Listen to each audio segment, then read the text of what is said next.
لا حول ولا قوة إلا بالله العلي العظيم حسبنا الله ونعم الوكيل نعم المولى ونعم النصير بسم الله الرحمن الرحيم الحمد لله الذي لا يبلغ مدحته القائلون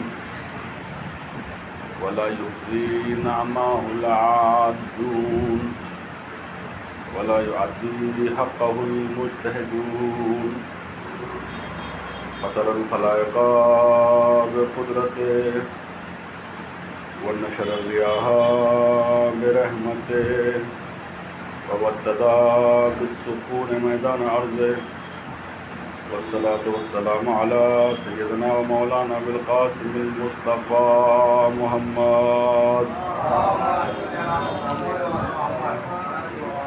أما بعد فقد قال الله تبارك وتعالى في كتابه المبين وهو أصدق الصادقين وقوله الحق بسم الله الرحمن الرحيم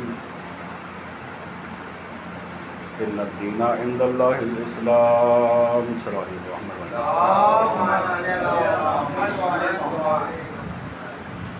پروردگار عالم کا لاکھ لاکھ شکر اور احسان ہے جو اس نے مجھے اور آپ کو یہ توفیق عنایت کی کہ ہم بارگاہ رب العزت میں اس عظیم اجتماع جس کو نماز جمعہ کہا جاتا ہے اس میں حاضر ہیں، اور سب سے پہلے میں خود اپنے نفس کو اور آپ کو تقوی الہی کی وصیت و نصیحت کرتا ہوں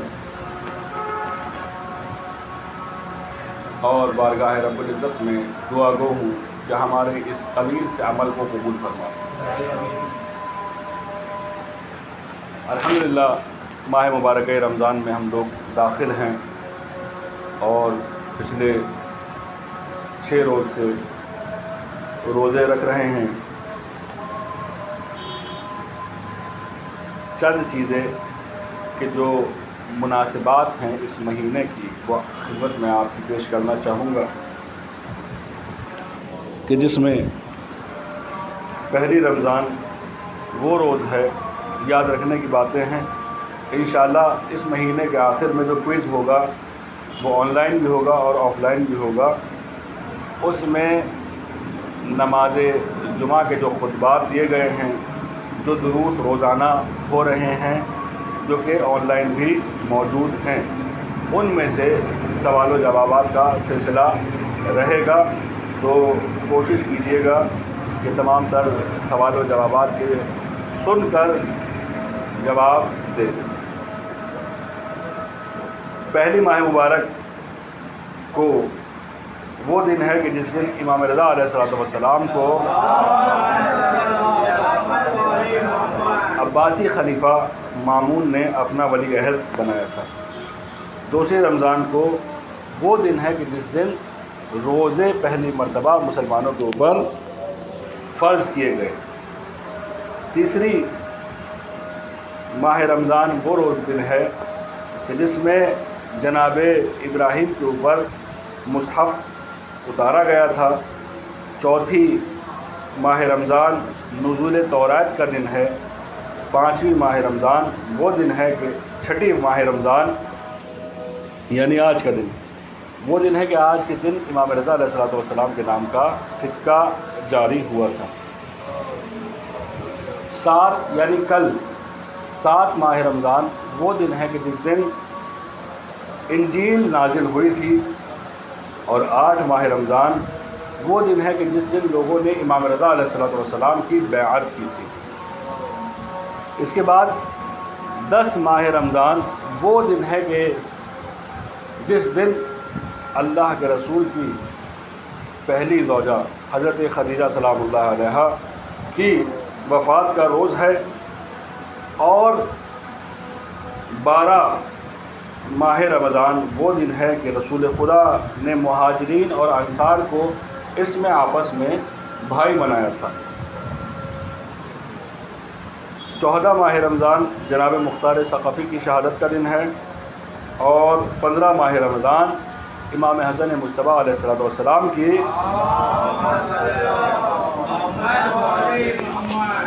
ولادت کا روز ہے۔ 17 ماہ رمضان وہ دن ہے کہ جس دن زبور نازل ہوئی، اور 19 ماہ رمضان شب قدر کی شروعات اور یوم ضربت امیر المومنین علیہ السلام ہے۔ 20 ماہ رمضان وہ دن ہے کہ جس دن مکہ فتح ہوا تھا، اور 21 ماہ رمضان مولا علی کی شہادت کا دن ہے۔ 22 ماہ رمضان شب قدر ہے۔ 23 ماہ رمضان کو قرآن کریم نازل ہوا تھا، یعنی چاروں کتابیں اسی مہینے میں مصحف ابراہیم کے صحف ابراہیم بھی اسی مہینے میں نازل ہوئے۔ اور 27 ماہ رمضان وہ دن ہے کہ علامہ مجلسی کی وفات اس روز ہوئی۔ اس ہفتے کی سب سے زیادہ اہم مناسبت جناب خدیجہ سلام اللہ علیہا کی وفات کا روز ہے۔ جناب خدیجہ وہ عظیم ترین خاتون ہیں کہ جس سال میں آپ کا انتقال ہوا اسی سال رسول اللہ کے چچا اور امیر المومنین کے پدر بزرگوار جناب ابو طالب علیہ السلام کا انتقال ہوا۔ یہ سال تھا سن 10 بعثت، یعنی رسول اللہ کو مبعوث ہوئے، اعلان رسالت ہوئے 10 سال ہو گئے تھے۔ اس سال میں جناب خدیجہ کا اور جناب ابو طالب کی انتقال ہوا۔ جناب خدیجہ کے بارے میں رسول اکرم کے چند ارشادات ہیں جو انشاءاللہ آپ کی خدمت میں پیش کرنا چاہوں گا۔ پیغمبر اکرم کی نگاہ میں جناب خدیجہ، خداوند عالم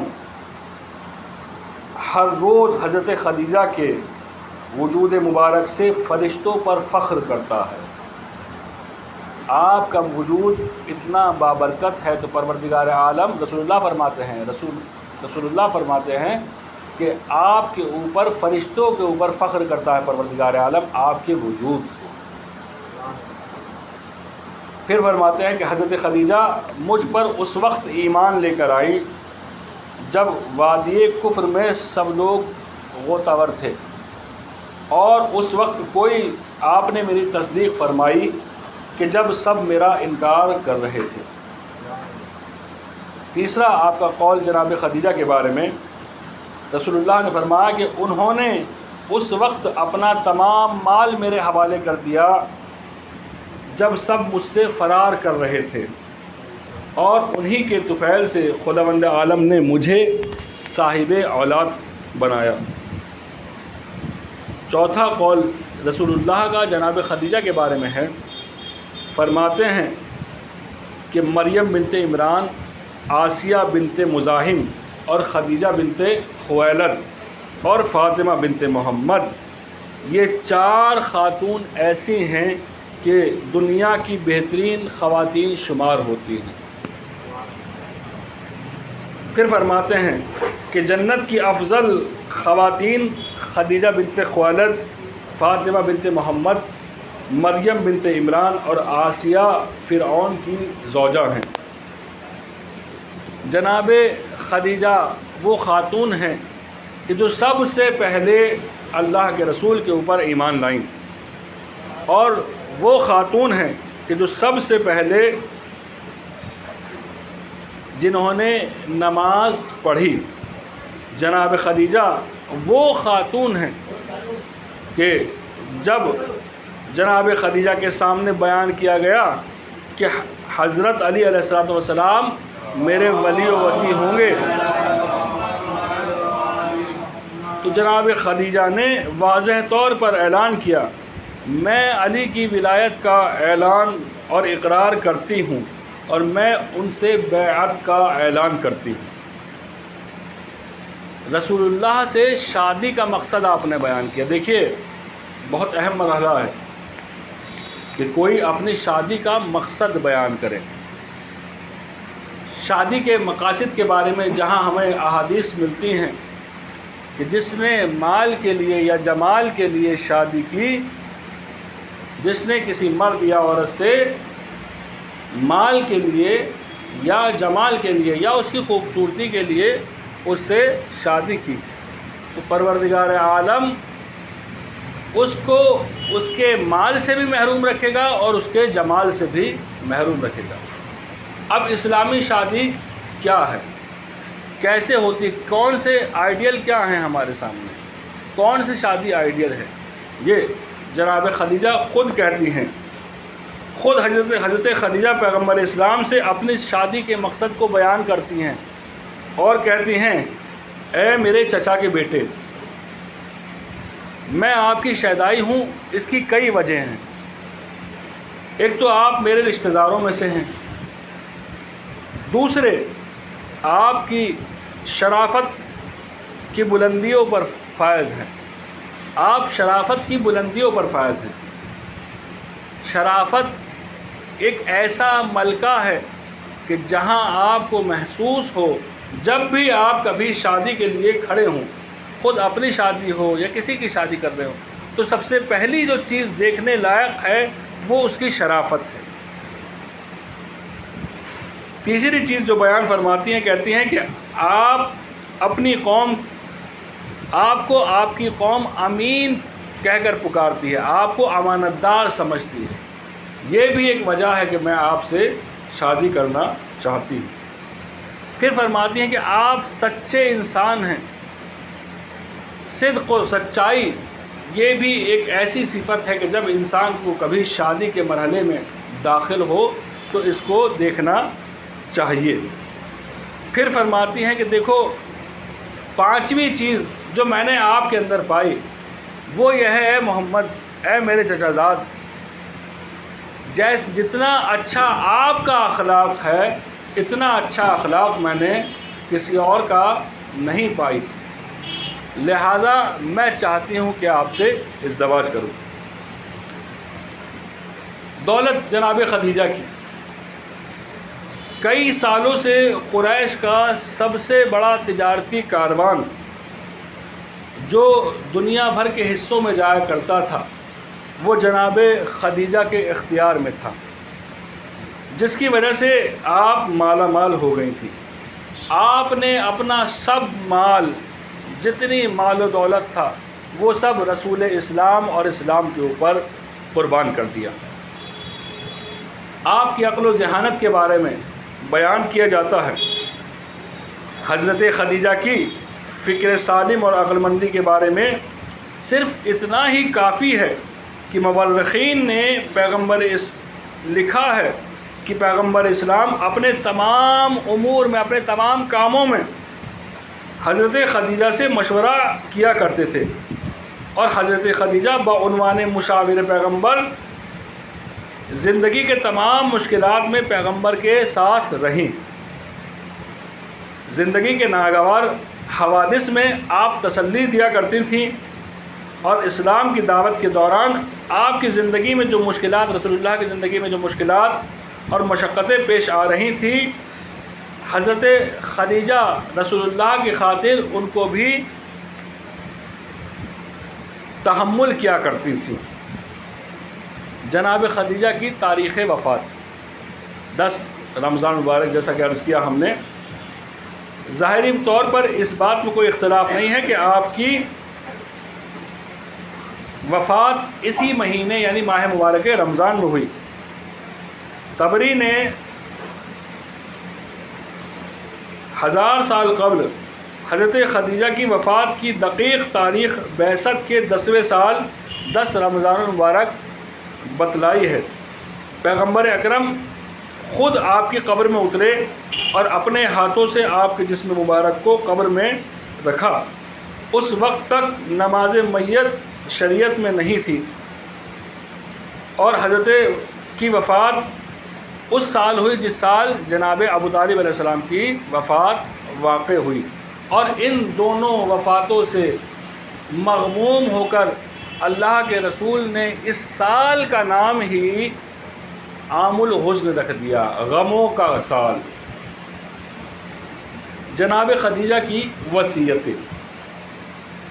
حضرت خدیجہ نے پیغمبر اسلام کو اپنی زندگی کے آخری لمحات میں کچھ وصیتیں کیں، جن کی طرف ہم بتا رہے ہیں جن کو۔ اے اللہ کے لیے رسول، میرے لیے ہمیشہ دعائے خیر کرنا۔ دیکھیے جب وصیت کرے انسان تو اس کو ان کی زندگی سے سبق لینا چاہیے۔ دیکھے کہ کس طریقے سے یہ وصیت کر رہے ہیں، دیکھے کہ کس طریقے سے اپنی آخرت کے لیے کام کر رہے ہیں۔ جب اس دنیا سے جا رہی ہیں اس وقت میں بھی اللہ کے رسول سے آپ فرما رہی ہیں کہ اے اللہ کے رسول، ہمیشہ مجھے دعائے خیر میں یاد رکھنا، میرے لیے ہمیشہ دعائے خیر کرنا، مجھے اپنے ہاتھوں سے قبر میں دفن کرنا۔ اور اے اللہ کے رسول، چونکہ جس جگہ آپ ایک مرتبہ چلے جاتے ہیں وہاں کبھی عذاب نازل نہیں ہوتا، لہٰذا میرے دفن سے پہلے ایک مرتبہ آپ خود بھی میری قبر میں داخل ہو جانا۔ پھر فرماتی ہیں وہ ابا جو نزول وحی کے وقت آپ کے کاندھوں پہ تھی اس کو میرے کفن پر ڈال دینا۔ دیکھیے جس عورت نے اپنا تمام تر مال و دولت اللہ کے رسول پر، اسلام پر اور رسول اسلام کے اوپر قربان کر دی، اس کی آخری وصیتیں دیکھیں اور ہم اپنے آپ کو ان سے ملائیں کہ دیکھیے کیا ہم حقیقت میں اہل بیت کے چاہنے والے ہیں؟ کیا ہماری بھی وصیتیں اگر کبھی ہمارے سامنے وہ وقت آ جائے اسی طرح ہوں گی کہ جیسا کہ ہم جناب خدیجہ کو دیکھتے ہیں یا دوسرے اہل بیت علیہ الصلوۃ والسلام کو دیکھتے ہیں؟ ہم نے دیکھا کہ جب معصومین نے وصیتیں کی ہیں تو اس میں قرآن کو اور نماز کو بہت زیادہ یاد کیا۔ چھٹے امام جعفر صادق علیہ الصلوۃ والسلام نے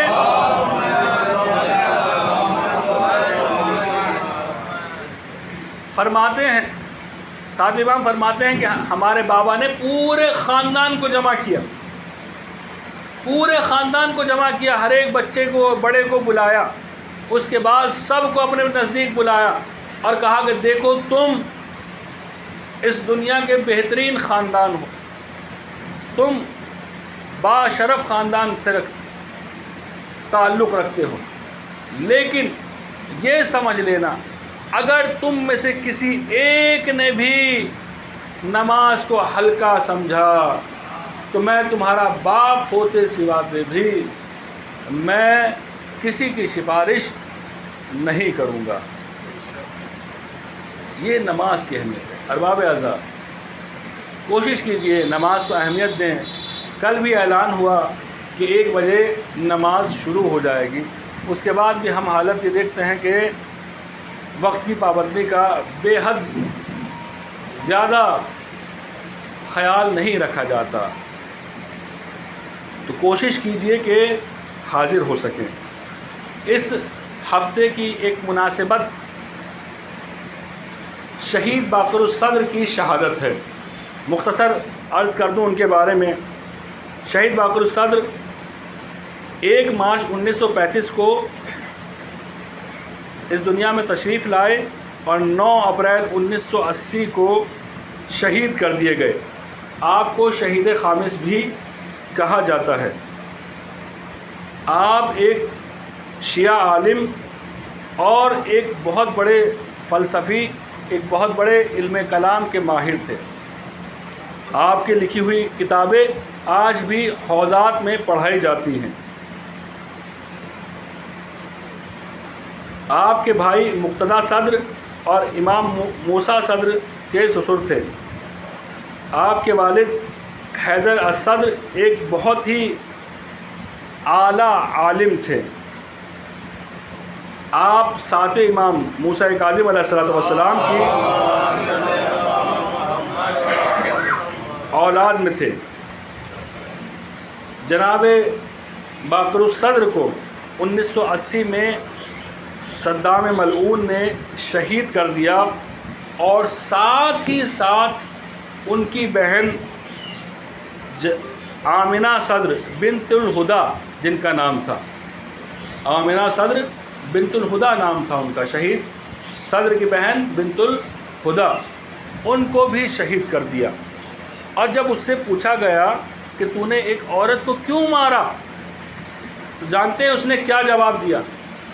کہنے لگا کہ میں یزید کی طرح بے وقوف نہیں ہوں کہ جس نے حسین کو مار دیا تھا اور زینب کو زندہ چھوڑ دیا تھا۔ میں جانتا ہوں اگر بہن زندہ ہوئی بچی تو بھائی کے مقصد کو ضرور آگے لے جائے۔ بسم اللہ الرحمن الرحیم۔ قل هو اللہ احد اللہ الصمد لم یلد ولم یولد ولم یکن له کفوا احد۔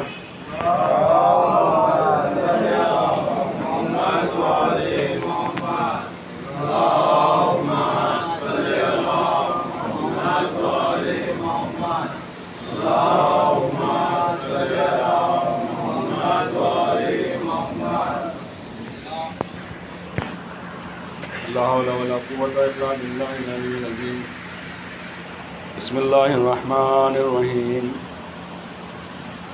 الحمد لله الذي هدانا لهذا وما كنا لنهتدي لولا أن هدانا الله لقد جاءت رسل ربنا بالحق الصلاة والسلام على سيدنا ومولانا بالقاسم المصطفى محمد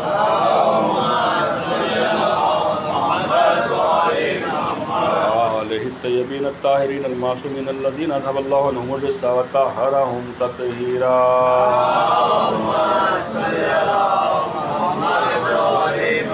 ولعنۃ الدائمۃ علی اعدائہم اجمعین من یومنا ھذا الی قیام یوم الدین۔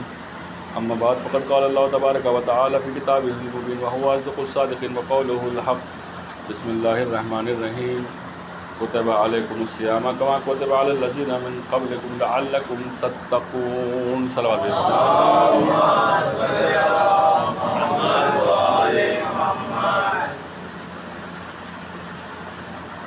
سورہ نساء کی آیت نمبر 80 میں پروردگار عالم ارشاد فرما رہا ہے، کتب علیکم الصیام، تمہارے اوپر روزے واجب کر دیے گئے ہیں، کما کتب علی الذین من قبلکم، اس طریقے سے کہ جیسے پچھلی امتوں کے اوپر روزے واجب کر دیے گئے تھے، لعلکم تتقون، شاید کہ تم متقی اور پرہیزگار ہو جائے۔ یعنی پروردگار عالم تمام تر تمہیدات کے بعد، روزوں کے وجوب کے بعد ہم سے چاہتا یہ ہے کہ ہم متقی اور پرہیزگار ہو جائیں۔ تقویٰ کیا ہے؟ تقویٰ اہل بیت کی زندگی کے اوپر عمل کرنے کا نام تقویٰ و پرہیزگاری ہے۔ اہل بیت کے فرامین کے اوپر عمل کرنے کا نام تقویٰ و پرہیزگاری ہے۔ ان کی زندگی کی جیسی اپنی زندگی بنانے کی کوشش، جو بنا تو نہیں سکتے بالکل ان کی جیسی ہم زندگی، لیکن ہاں جس طریقے سے انہوں نے زندگی گزاری، ہماری پوری کوشش یہ ہونی چاہیے ایسی ہی ہم بھی کوشش کریں۔ اگر ہم حقیقت میں شیعہ ہیں، جبکہ حقیقت یہ ہے کہ اس معنی میں کہ جب ایک آیت نازل ہوتی ہے اور رسول اسلام سے پوچھا جاتا ہے کہ اے اللہ کے رسول وہ کامیاب لوگ کون ہیں، تو رسول اللہ نے امیر المومنین کی طرف اشارہ کیا اور کہا یا علی انت و شیعتک هم الفائزون، اے علی تم اور تمہارے چاہنے والے، تمہارے پیروکار جو حقیقی معنی میں جن کی زندگی تمہارے جیسی ہے، جو ہمیشہ تمہارے ساتھ قدم بقدم رہیں گے، جو ہمیشہ تمہاری زندگی کے نمونۂ عمل بنا کے رہیں گے، وہ کامیاب ترین لوگ۔ کیا میں اور آپ اپنے آپ کو اس طرح دیکھتے ہیں کہ جس طریقے سے امیر المومنین خلیفہ وقت ہوتے سوا کے آپ لوگوں کی مدد کرتے ہیں. ہمارے تمام تر ائمہ ان کے بارے میں روایت یہ ہے کہ اکثر ان کے کاندھے پر ایک بوجھ کا نشان ملا، ایک بوجھ کا نشان ملا. کیا تھا وہ بوجھ؟ ہم نے تاریخ سے جانا کہ وہ بوجھ کچھ اور نہیں تھا بلکہ رات کے وقت میں آپ ہمارے سارے ائمہ لوگوں تک رزق پہنچایا کرتے تھے، کھانا انہیں بانٹا کرتے تھے. کیا ہم میں وہ عادت پائی جاتی ہے کہ ہم بھی اپنے امام کی طرح زندگی بھر لوگوں کی خدمت کریں؟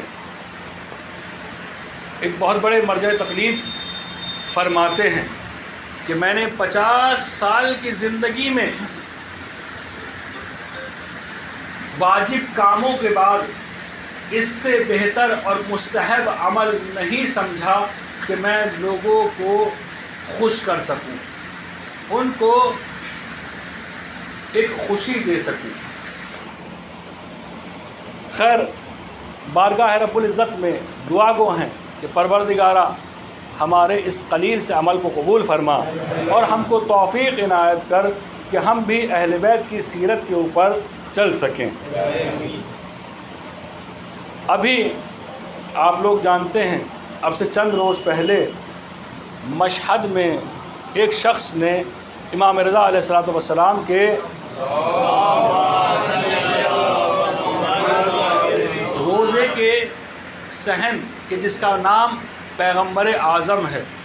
دیکھیے، نبی رحمت کے نام کا صحن ہے، اس صحن میں بھی ظالم نے گھات لگا کر بیٹھتا ہے کہ کچھ لوگ علماء کے لباس میں مل جائیں. 3 علماء اس ملعون کو ملے جن کے اوپر اس نے حملہ کیا اور ان میں سے ایک اسی وقت جاں بحق ہو گئے. ہم بارگاہ رب العزت میں دعا گو ہیں کہ اس شہید کے درجات کو بلند فرمائے. حجت الاسلام المسلمین سید ہاشم الحیدری، جو کہ عراق کے ایک بہت بڑے جنرل ہیں، انہوں نے کہا ہے کہ بیت المقدس کی آزادی نزدیک ہے اور اس کی ایک وجہ رہبر معظم ہے. امریکی اخبار دی ہل نے ایران کے مقابلے میں بائیڈن کی عاجزی اور بے بسی پر شدید تنقید کرتے ہوئے لکھا کہ ایران اس قدر طاقتور ہو چکا ہے کہ اب وہ بذات خود اقدام کر رہا ہے. اپنے لیے خطرہ محسوس کیا. عراق کا ہرات نامی ایک شہر میں ایک شیعہ علاقے میں ایک دھماکہ کیا گیا اور جس میں تقریباً 5 لوگ شہید اور 13 سے زیادہ زخمی ہو گئے ہیں. اسرائیلی پارلیمنٹ کے ایک اہم رکن نے مذہبی جھگڑے کی بنیاد پر حکومت سے علیحدگی حاصل کر لی ہے، جس سے اب جو حکومت ہے وہ خطرے میں آ گئی. امریکہ نے روس کے ساتھ ہندوستان کو ایک دھمکی دی ہے کہ اگر ہندوستان روس کے ساتھ کھڑا ہوتا ہے تو ہم اس کے خلاف ہو جائیں گے.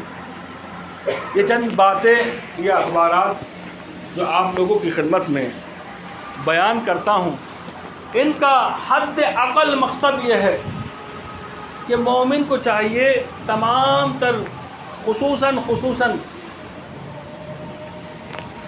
مسلمانوں کے مسائل سے آگاہ رہے، اور اگر کچھ اور نہیں کر سکتا تو حد اقل جب دیکھ رہا ہے کہ وہاں ہمارے لوگ شہید ہوئے، وہاں ہمارے لوگوں پر ظلم ہو رہا ہے، فلاں جگہ پر یہ جھگڑا ہو رہا ہے، فلاں جگہ پر یہ مشکل پیش آ رہی ہے، تو کچھ اور نہیں کر سکتے، حد اقل ان کے لیے دعا کریں، بارگاہ رب العزت میں دعا گو ہوں کہ ہم سب کو یہ بصیرت عنایت فرمائے۔ میرے معبود دنیا میں جہاں بھی مسلمان ہیں اور جہاں بھی مظلوم ہیں تو ان سب کی مدد فرما۔ میرے معبود ہمارے ملک میں سالمیت اور ترقی عنایت فرما، جو فرقہ واریت اس وقت پھیل رہی ہے اس کو تمام فرما۔ میرے معبود جنت البقیع کی تعمیر کے راستے فراہم فرما۔ میرے معبود قبلہ اول کی آزادی کے راستے فراہم فرما۔ میرے معبود ایران، عراق، شام، لبنان، یمن، نائجیریا، بحرین اور چین، جہاں جہاں بھی یا ہمارا ملک جہاں جہاں بھی مسلمانوں کے اوپر یا لوگوں کے اوپر ظلم ہو رہے ہیں، میرے معبود ان سب کی مدد فرما۔ میرے معبود امام زمانہ کے ظہور میں تاجیل فرما، ہمیں ان کے اعوان و انصار میں شامل فرما۔ بسم اللہ الرحمن الرحیم۔ پروردگارا درود و سلام بھیج حضرت محمد مصطفیٰ صلی اللہ علیہ وسلم۔ میرے معبود درود و سلام بھیج امیر المومنین علی ابن ابی طالب علیہ السلام پر۔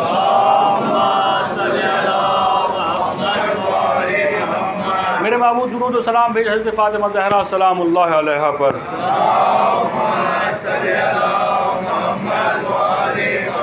میرے معبود درود و سلام بھیج امام حسن مجتبیٰ علیہ السلام پر۔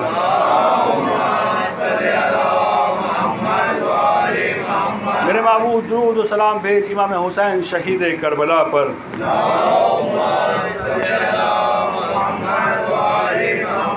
میرے معبود درود و سلام بھیج حضرت زہرا کی نسل سے آنے والے تمام ائمہ پر۔